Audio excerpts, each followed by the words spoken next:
9월 1일부터 시행되는 예금자 보호 한도가 5천만 원에서 1억 원으로 상향되었는데요. 무조건 좋은 소식일까요? 아닐까요? 1억 원 상향에 대한 내용은 먼저 영상을 찍어서 올렸었고, 자세한 건 위에 링크에 추가해 놓을 테니 확인해 보시고요. 일단 이렇게 예금자 보호 한도가 상향된 이유가 뭘까요? 먼저 예금자 보호 한도 변화에 대해서 보면 97년 말 외환위기 이전에는 예금 보호 한도를 금융권별로 1천만 원에서 5천만 원까지 제각각 운영했었고요. 외환위기 당시에는 전 금융권이 한시적으로 예금 전액 보호를 실시했었고요. 그 이후에 예금 전액 보호에 따른 도덕적 해이를 해소하기 위해서 2001년부터 부분 보호 제도로 복귀하면서 모든 금융권에 대해서 예금 보호 한도 5천만 원을 설정한 이후에 24년간 지속적으로 유지해 왔었는데요. 오랜 기간 유지해 왔던 예금 보호 한도를 왜 지금 경제가 어려울 때 높였을까요? 표면적 이유와 제가 생각하는 진짜 이유를 설명해 보겠습니다. 참고로 봐주시고요. 항상 100% 정답은 없습니다. 렛츠고! 표면적 이유를 살펴보면 정부와 금융당국이 공식적으로 내세우는 첫 번째 이유가 예금자 보호 강화입니다. 지금까지는 5천만 원까지만 보호받을 수 있었는데 물가 상승과 가계자산 규모 확대를 고려했을 때 현실성이 떨어진다는 얘기가 많았고요. 그래서 보호 한도를 높였습니다. 그리고 두 번째는 금융시장의 신뢰 회복인데요. 최근 몇 년간 금융 불안정성이 반복되면서 금융기관 파산에 대해서 불안감이 커졌습니다. 따라서 한도를 올림으로써 국민이 안심하고 은행에 돈을 맡길 수 있도록 신뢰를 높이겠다는 게 공식 설명입니다. 그러면 진짜 이유는 어떤 것들이 있을까요? 제가 생각한 진짜 이유는 첫 번째, 정치적 이유가 있습니다. 5천만 원에서 1억으로 상향되면서 내 자산을 국가가 더 안전하게 지켜준다는 정책 메시지를 주면서 정권이 바뀌고 나서 국민들에게 이번 정권이 최고다, 이런 메시지를 주면서 정치적으로 유리해지려고 하는 겁니다. 그리고 두 번째는 부동산 대출 시장 관리 목적입니다. 가계자금이 부동산 PF나 대출 쪽으로만 흘러가면 위험이 커지는데 예금의 안정성이 높아지면 예금으로 자금이 흡수될 수 있습니다. 즉 부동산 쏠림을 완화하는 효과를 기대하는 건데요. 근데 반대로 생각해보면 돈이 은행에 쏠리면 은행들이 그 자금을 다시 대출로 풀게 되는데 이게 부동산 시장의 유동성을 자극할 가능성이 있다는 게 좀 문제입니다. 그래서 부동산 규제 정책과 함께 시행되어야 효과가 있겠죠. 그리고 세 번째는 부실 금융기관 리스크 관리인데요. 이 금융권의 건전성이 최근 악화되면서 미국의 뱅크런 사태도 보고 한국에 뱅크런 사태가 일어나면 어떡하지? 이런 불안감이 커졌습니다. 예금 보호 한도를 높이면 고객들이 내 돈은 안전하다, 이런 인식을 갖게 되면서 예금 이탈 방지 효과가 있고요.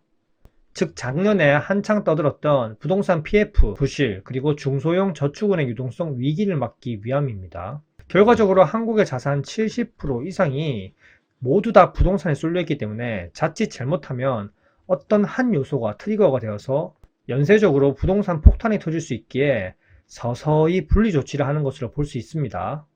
어쨌든 부동산에 몰린 자금을 분산하기 위한 것이라면 잘하는 행동이겠죠.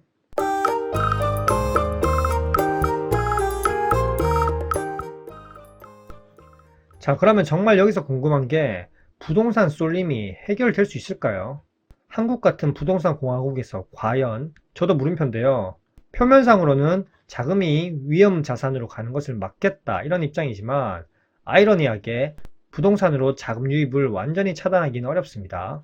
예를 한번 들어볼게요. 은행에 돈이 이렇게 몰리게 되면요, 예대 마진이 확대되면서 은행은 대출 여력이 증가합니다. 그러면 은행은 다시 그 모은 돈으로 돈놀이를 해서 은행의 자산을 불려야겠죠. 그러면 결국 주택담보대출이 확대될 가능성이 높아집니다. 아까 말씀드렸듯이 부동산 대출 규제를 동시에 유지해야지 부동산으로 자금이 유입되는 걸 제한할 수 있고요. 결론은 부동산 규제 정책을 시행하고 있는 정부와 같은 기조로 가야 된다는 겁니다. 한 가지 정책만으로는 모든 걸 해결할 수 없습니다. 일단 정부가 얘기한 대로 단기적으로 금융 안전에 기여할 수는 있지만 중장기적으로 부동산 자산 시장에 새로운 파급 효과를 낳을 수 있기 때문에 이 점도 주의 깊게 봐야겠죠. 어쨌든 이런저런 복잡한 거 생각 안 하고 정말 기본적으로 생각해 봤을 때는 기존 5천만 원 한도로는 내 돈이 다 보호받지 못했고 적금을 하려는 사람은 5천만 원 단위로 쪼개서 여러 은행에 적금을 해야 됐었습니다. 그렇기 때문에 불안감도 공존했고요.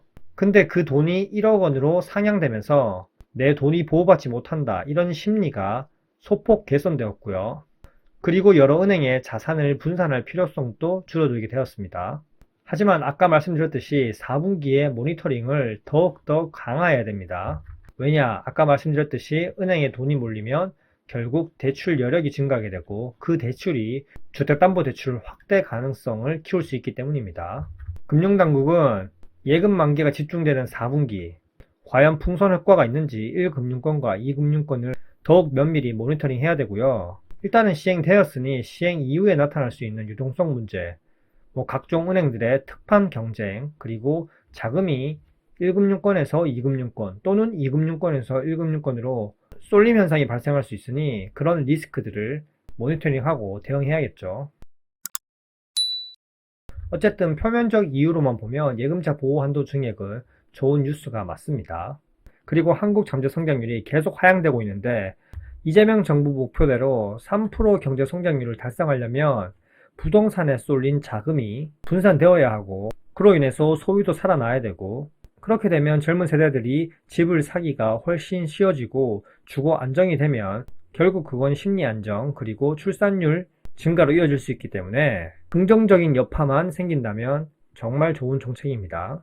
결국 앞으로 2030년, 40년, 50년이 되면 시간이 지날수록 생산 연령 가능 인구가 계속 줄어들고 고령 인구가 계속 늘어나는 역성장이 뉴노멀이 되는 그런 시대가 옵니다.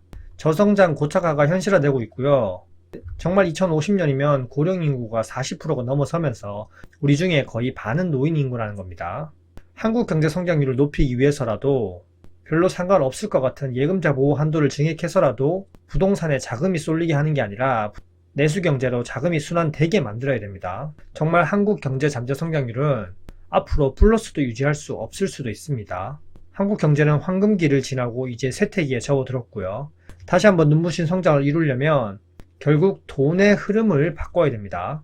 결국 궁극적으로 돈의 흐름을 바꾸고 앞으로 다가오는 인구 구조도 이 그래프대로 되는 게 아니라 생산 연령 인구가 같이 늘어나는 그런 그래프로 만들어야 됩니다. 그러기 위해서 예금자 보호 한도 증액도 긍정적인 효과만 발휘하면 정말 좋은 정책인 거죠. 어쨌든 부동산 가격이 안정화된다면 결국 젊은 세대들이 주거 안정을 누릴 수 있고 그렇게 되면 자연스럽게 출산율 증가도 이루어질 것 같습니다. 어쨌든 간에 현재보단 낫겠죠. 현재까지 내용이 괜찮으셨다면 구독과 좋아요 부탁드릴게요. 안녕.